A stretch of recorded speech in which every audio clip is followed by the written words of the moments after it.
No, I used to want to be a UFC fighter, but I quit MMA. Jiu-jitsu is easier. I was just going to say, why did you quit MMA?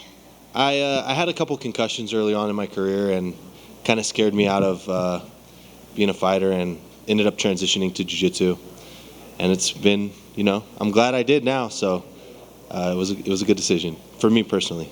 So what's it like competing, 4 or 5 times in one night? That's got to be intense. How do you train your body for that?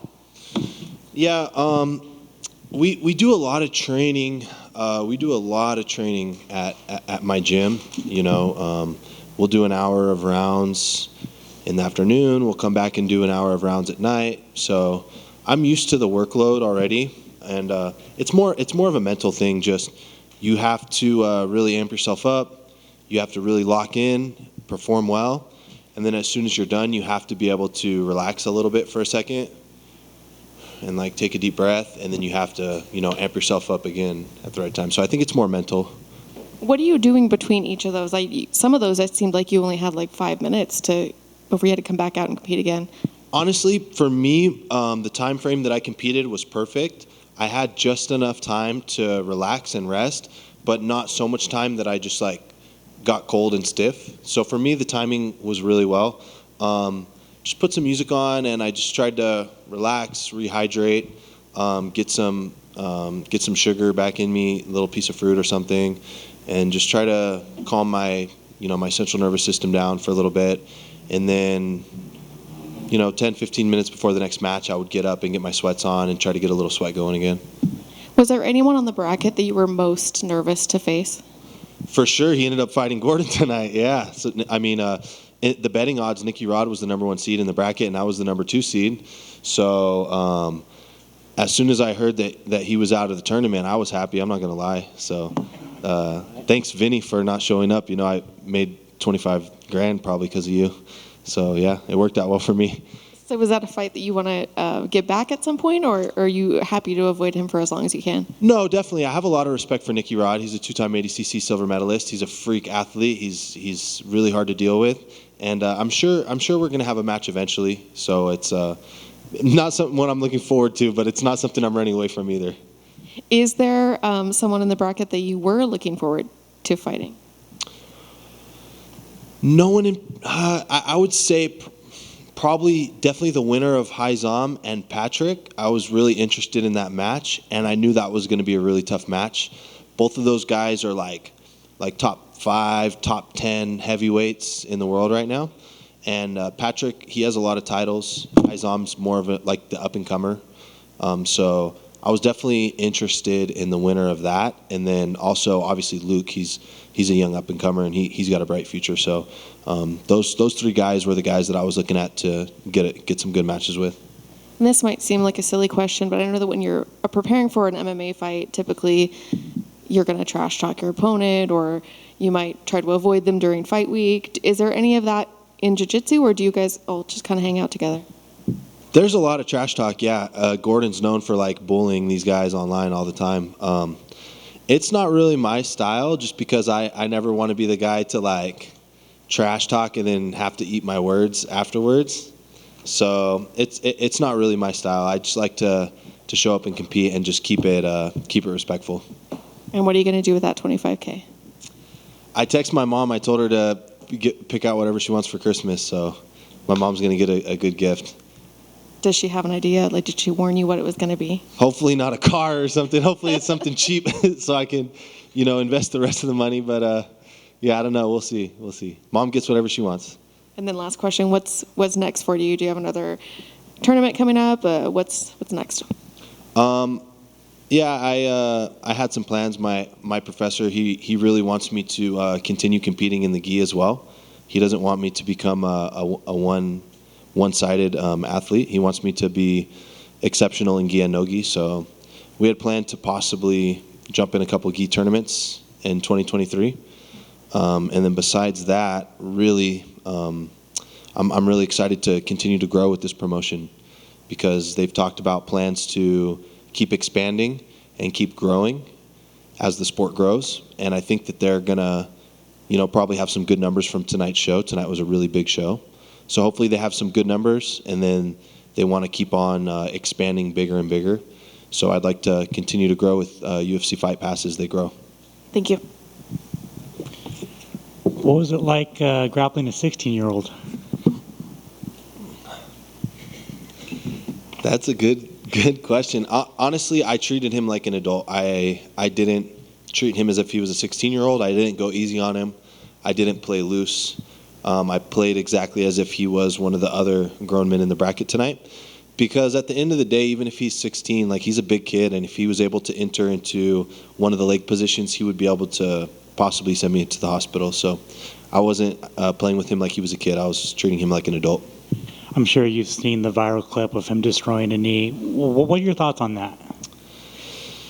Yeah, it's competition. He got a lot of crap for that. But at the end of the day, he was in a tournament trying to win $50,000.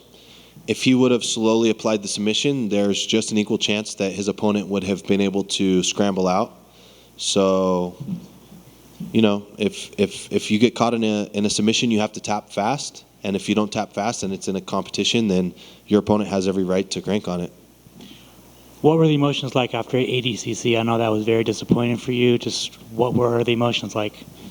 Yeah, I was almost. It was pretty tough because, in my opinion, I thought I did everything I possibly could have to bring the best performance out of myself, and it was just it was a very unfortunate series of things that happened in the competition where I felt like I didn't really have a chance to show the work that I put in. So it was tough because it was a lot of hard work that I felt was, kind of wasted. So did this win kind of alleviate you of some of that pain? Absolutely, yeah. I was pretty devastated. It was at the point where there were a couple days where I was thinking about, maybe going and opening a gym and being a teacher and maybe not competing as much. It was tough, but definitely after this win, I've proved to everyone the level that I'm on, and more importantly, I think I proved it to myself. What's up with Submission Underground? Yeah, I think the Fight Pass Invitational swallowed Submission Underground whole, and they're just like, we'll just do it ourselves, I'm not sure. I would love to go and compete again on Submission Underground. I have a lot of love for them. Chael and Heather over there, they always took really good care of me. They were super, super respectful of me. They built me. They're one of the main components in my career trajectory. So, yeah, I definitely would love to work with them again. But, for now, it's the UFC Fight Pass Invitational. Congrats and happy holidays. Thank you so much. Happy holidays, man. Your opponent gave a lot of praise to this event, and as someone like yourself, as he was mentioning all these other events that you've been in, where does this one sort of rank compared to all these other ones? Your opponent was talking about the treatment that you guys have been getting all week. How does this one compare with some of the other ones, and where do you see this one going in the future? The money that I made is more than I made anywhere else, so this one's my favorite. That's the most important thing, right? The money's way more. That's 3 times as much money as I've ever made it from jiu-jitsu before. Besides that, yeah, the treatment has been amazing. Obviously they fly everyone out, put us up in hotels. The show money was good. The treatment was really good. Our warm-up areas were crazy. We had like a little pretty much like a private gym. We had like a private locker room, private bathroom. So, and obviously that's because this Apex Center is built for hosting UFC events and having, they want to have a good warm-up area for the fighters. So we just benefited from that, from this facility having all those things already built into it. And we see a lot of fighters when they come in here for their first time, fighting one of the UFC fights. It's hard for them to not kind of get caught up in the history of the venue. For you, a guy that's competed at a high level, were there still any sort of excitement, any nerves, anything knowing that you're competing in there where we've seen pay-per-views, all kinds of stuff going on out there, crazy action? Yeah, I'm definitely honored. I've been a huge fan of the UFC. The UFC is what brought me into jiu-jitsu. I've been watching the UFC since I was like 14, 15 years old.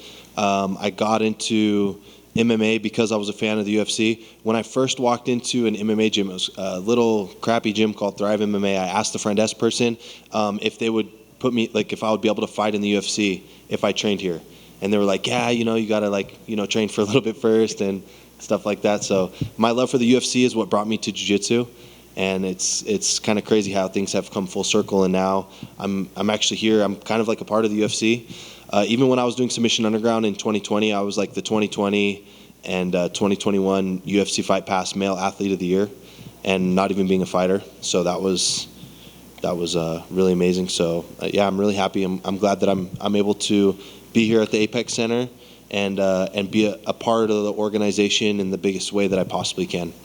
And it's kind of interesting, with jiu-jitsu and the submission grappling, you guys are out there competing and the room's absolutely silent until something happens. How is it to compete when you can hear a pin drop? And is that something that you would like to, maybe the crowd to get more involved as it's going, or do you like how it is when fans kind of taking a fight right now, or I'm sorry, a match right now?